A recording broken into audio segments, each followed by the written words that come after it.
বাংলাদেশের ইতিহাসে অতীতের যে কোনো সংসদের চেয়ে এই সংসদ একটি ইউনিক এবং একটি এক্সক্লুসিভ। মহান জুলাই অভ্যুত্থানের পটভূমিতে শহীদের রক্তদানের মধ্য দিয়ে 2 শতক পরে জনগণের ভোটের প্রতিনিধিত্ব হয়ে এই সংসদের সৃষ্টি হয়েছিল। It is a very highly priced parliament in the country. যে কারণে লম্বা বক্তৃতা নয়, আমরা অনেকেই জানি এই অল্প সময়ের ভিতরে বক্তৃতা আমি দিচ্ছি, তার কারণ আমরা দেখেছি আমেরিকার প্রেসিডেন্ট আব্রাহাম লিঙ্কন তার জীবনের সবচেয়ে সংক্ষিপ্ত বক্তৃতায় একটি এমন উক্তি করেছিলেন যা যুগ যুগ ধরে মানুষের মনে রয়েছে, the government of the people, by the people, for the people.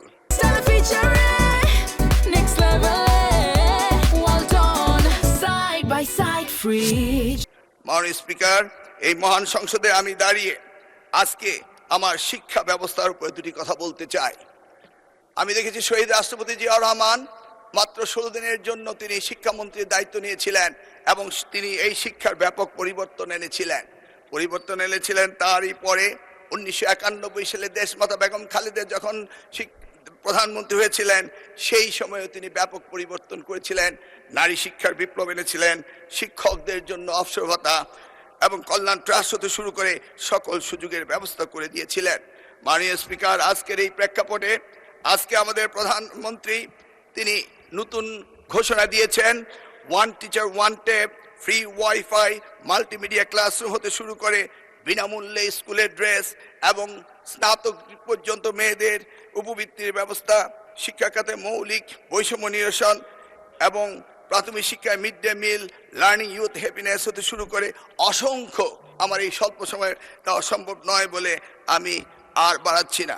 মাননীয় স্পিকার, তিনি মাধ্যমিক স্তরও এই ধরনের অনেক সুযোগ সৃষ্টি করেছেন, এমনকি তিনি টার্সিয়ারি লেভেলের এডুকেশনও অনেক সুযোগ সৃষ্টি করেছেন, যেটা করেছিল 1992 সালে প্রাইভেট ইউনিভার্সিটি অ্যাক্ট করে বেগম খালেদা জিয়া এবং ন্যাশনাল ইউনিভার্সিটি অ্যাক্ট করে এই দেশে বেসরকারি খাতে শিক্ষার ব্যাপক পরিবর্তন এনেছিলেন মাননীয় প্রধানমন্ত্রী। মাননীয় স্পিকার, আমরা জানি 2008 সালে মার্কিন প্রেসিডেন্ট বারাক ওবামা তিনি বলেছিলেন, yes we can do justice and equality, we can have the opportunity and prosperity, we can have heal the nation, yes, we can repair the world. ঠিক যেমনি ভাবে আজকের প্রধানমন্ত্রী 25শে ডিসেম্বর যখন বাংলাদেশের মাটিতে এসেছিলেন তখন তিনি বলেছিলেন, yes, we have a plan, yes, we have a plan. আমরা কিভাবে অর্থনৈতিক দুর্দশা থেকে কাটিয়ে উঠতে পারি, নতুন কর্মসংস্থান তৈরি করতে পারি এবং মানুষের জীবন কিভাবে উন্নত করতে পারি, সেই কথাগুলি তিনি বলেছিলেন, yes we have a plan. আমরা আমাদের ভাঙা বিশ্বাসকে আবারও জোড়া লাগাতে পারি, মানুষের আস্থা ফিরিয়ে আনতে পারি। তিনি বলেছিলেন, yes we have a plan. আমরা এই জাতিকে সুস্থ করতে পারি, ঘৃণা ও বিভাজনের রাজনীতি থেকে ঐক্য এবং ফিরিয়ে আনতে পারি। Yes we have a plan. আমরা শুধু একটি দেশ নয়, পুরো পৃথিবীর জন্য পরিবর্তন আনতে পারি। Yes we have a plan. তার জন্য পুরনো বস্ত্রপ্রথা রাজনীতি থেকে বেরিয়ে আসতে হবে, ক্ষমতায় থেকে টেনে ফেলার রাজনীতি বাদ দিতে হবে, সমৃদ্ধ বাংলাদেশের পথে ঐক্যবদ্ধভাবে এগিয়ে নিতে হবে। মিস্টার স্পিকার, আমি সংক্ষেপে একটা কথা বলতে চাই। আজকের দিনে কিছু কিছু পাপের কথা উঠলেই কোথাও কোথাও বিশেষ প্রতিক্রিয়া দেখা দেয়।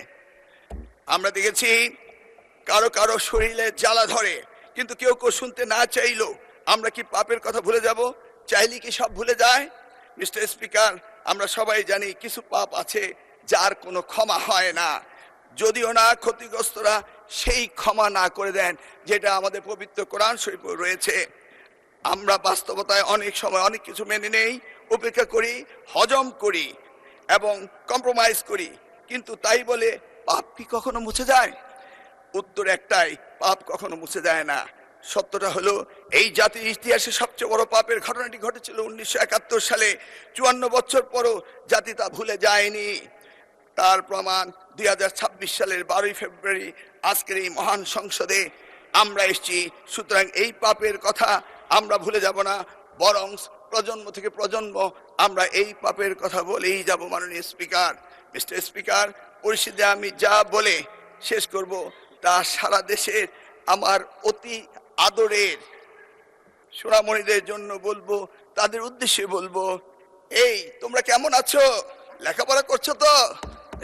লেখাপড়া করতেই হবে। নকল, প্রশ্নপাত, জালিয়াতি কোনো কিছুই আর চলবে না। মিস্টার স্পিকার, আপনাকে ধন্যবাদ, আমি সময়ের মধ্যে শেষ করতে পেরেছি। আল্লাহ হাফেজ।